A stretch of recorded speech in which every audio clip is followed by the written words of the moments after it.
In today's episode, we're going to explore the history and ongoing impact of Zionism, a movement that has had a significant influence on the land and people of Palestine. This story is not just about an idea, but also about how it led to colonization and its long-lasting effects on human lives and rights. Our story begins with Theodor Herzl, often called the father of modern political Zionism. Herzl's story takes place during a time when there was a lot of hatred towards Jewish people in Europe. It wasn't just a response to Jewish suffering, but also a sign of aggressive colonial ambitions that greatly affected Palestine.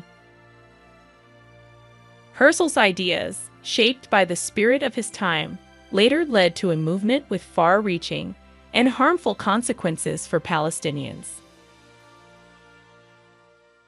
While in Paris, Herzl was deeply affected by the Dreyfus Affair, which was an example of anti-Semitism. This experience convinced him that Jewish people couldn't fully assimilate into European societies. Unfortunately, this led to a vision that didn't consider the rights and existence of the indigenous Palestine, setting a dangerous course. Herzl's vision of Zionism was similar to European colonialism, and it didn't take into account the indigenous Palestinians. This wasn't just an oversight. It was a deliberate strategy to remove a people's history and existence. The erasing of Palestinian identity in Zionist discussions marked the start of a systematic effort to sideline and dispossess Palestinians from their ancestral homeland. In his manifesto Der Judenstaat, Herzl talked about a Jewish state without acknowledging the Palestinian people. This focus only on Jewish aspirations laid the foundation for the ongoing oppression and displacement of Palestinians, leading to a legacy of oppression that continues today. Herzl's writings, while seeking a solution for Jewish people in Europe, became the plan for undermining Palestinian rights and hopes. Herzl wrote in his diary, "We shall try to spirit the penniless population across the border by procuring employment for them in the transit countries, while denying them employment in our country.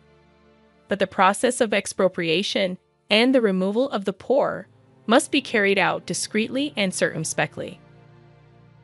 This strategy reflects a calculated approach to covertly exclude the non-Jewish population from the Zionist project. Herzl's attempts to create a Jewish homeland involved negotiations with the Ottoman Empire and European powers. His actions, typical of a colonial mindset, showed a lack of respect for the sovereignty and rights of Palestinians. These efforts weren't just diplomacy, they showed that the Zionist movement was determined to impose its agenda on Palestine, no matter the cost to its native population. Comparing Herzl's ideas, figures like Edward Said and Yasser Arafat are important in the Palestinian struggle. Said, through his book Orientalism, questioned the Western view of Eastern societies, dispelling myths and prejudices that have affected how the West sees the East. Arafat's leadership and role in the PLO brought the Palestinian fight for self-determination and statehood to the world stage, countering the Zionist narrative and advocating for Palestinian rights.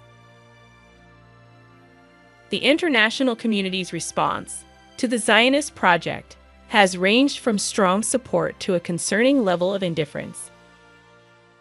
This has played a big role in marginalizing Palestinian rights and stories, keeping the Palestinian cause unjust. Major powers have shaped the region's geopolitics, often prioritizing their interests over human rights and justice. Herzl's passing in 1904 didn't mean the end, but rather the start of a relentless pursuit of Zionism. His legacy is deeply connected to Jerusalem and serves as a constant reminder of the ongoing Zionist expansion into Palestinian lands and heritage. Despite decades of displacement and oppression, the Palestinian spirit remains unbroken. The struggle for justice, self-determination, and the right to return continues, driven by the strength and determination of the Palestinian people.